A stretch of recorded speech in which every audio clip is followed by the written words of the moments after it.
Hey guys, what's going on? John here from What's Spinning, here tonight to chat about the new Lowlife album. It's pronounced Downer Edition. Lowlife are an Australian post-punk band. Came across them for the first time about 2 years ago, around the time of their Dogging album.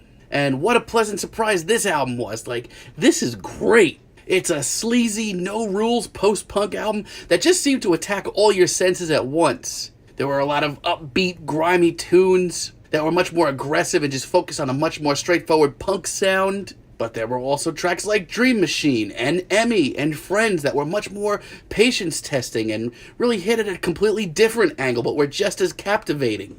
This was a debut that I didn't see coming and really didn't appreciate that much at the time, but overall, it's really grown on me a lot. And from the sound of these new singles, they seem a little cleaner, maybe a little bit more progressive for the band, but just as exciting. Let's chat about this thing. This album starts off with The Pits, and Lowlife do not waste a single second.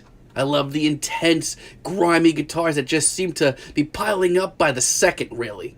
The vocals are just so gritty, but oddly harmonious. It comes off like they literally recorded this while drinking at the bar. But in the best way. I think this is a great sound for them. The first half of this track is just so slow burning and immense, but then this track really picks up rather quickly in the second half into a much more hardcore jam, and even that comes off wonderfully.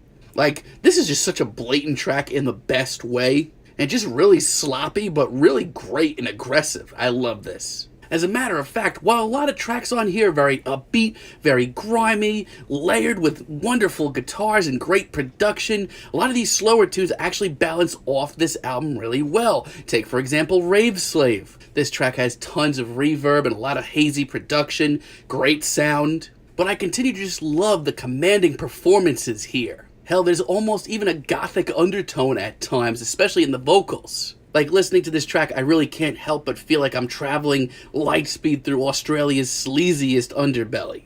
And I absolutely love it. And the way that they present it and bring it all together comes off like they're almost glorifying it, and it is wonderful.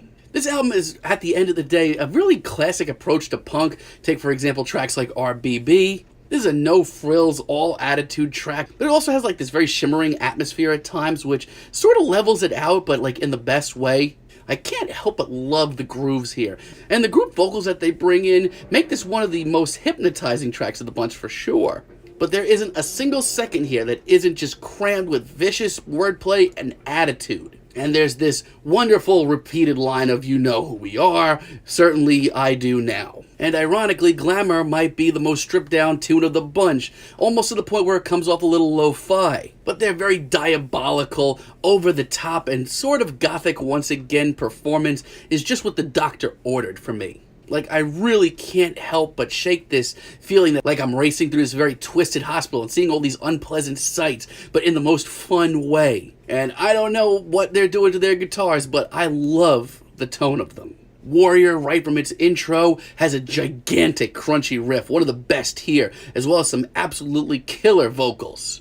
I can't say this enough. This is just so obvious, but it's such a great call to arms. And I love just how bulky this track is. This track is massive and not pretty whatsoever. It's maybe a little repetitive if I had to give it a little critique, but still, this is a wild tune. There's also a ton of more upbeat tracks here. Take, for example, Lad Life, very early in the album. This is a much more urgent punk tune that literally sounds like it's gonna blast through my speakers at any given moment. Once again, this track is just so muddy and in your face. Once again, I just can't help but feel like Lowlife are taking me through Australia's grimiest alleyways, but this is an exciting sound. 92 is up next, and I know I'm going to sound like a broken record here, but I love this production on this album. This is far from a lo-fi album, but it often comes off very in the moment and ends up giving me the chills. It's just so vicious, and lyrically, this continues to hold back no punches whatsoever. No, honestly, this is like a machine gun of a track that I honestly have to pause a bunch of times just to catch up with myself. But it's absolutely brilliant. Lust Evermore is honestly one of the most stripped down tunes here. In a weird way, this one has almost a dreamy atmosphere, but with all this shimmering production quirks on this one, it actually works very well. Once again, we almost get this sort of goth-inspired vocal harmony that is just so killer.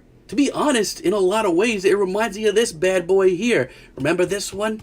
This is a good album. Less Forevermore might be the most tame track of the bunch, but Lowlife continues to have a freaking awesome sound that I just want to hear more of. Now, if I did have to choose one track here that I wasn't completely into, it would be Gabertron late in the album. Now, I do like the sort of futuristic production here, and I actually like the synth work too.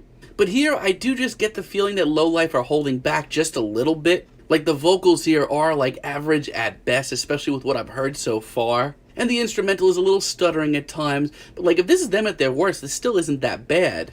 But the boys end up ending off this album in a gigantic way with Crash. I love the wailing guitars here, and to be honest, this might be one of the most accessible tracks of the bunch in a weird way. Not to mention it has a great sense of finality to it. The crashing drums, the ghastly chorus, like this is all so obvious but so chilling. It's honestly just the finale that I needed, taking every lyrical theme of this album, wrapping it up, getting one more ring out of it until there's nothing left. And the final chants that are showed by Lowlife here are honestly some of the most mesmerizing bars I've heard all year. So guess what? This is a freaking awesome punk album. Like, this is the punk album that I really needed to hear right now, and it excites the hell out of me. And like, Lowlife really aren't doing anything too wild or outside the box. As a matter of fact, they're taking everything that's been done in post-punk for the last couple of years. But the constant themes of socio-political issues, the grimy guitars, and these haunting melodies that have just really become a part of me by this point, I think this is a freaking awesome punk album. I'm feeling a very strong 8 on this album, but let me know what you guys think down below. If you liked the video, be sure to like and subscribe. And as always, have a good day, guys.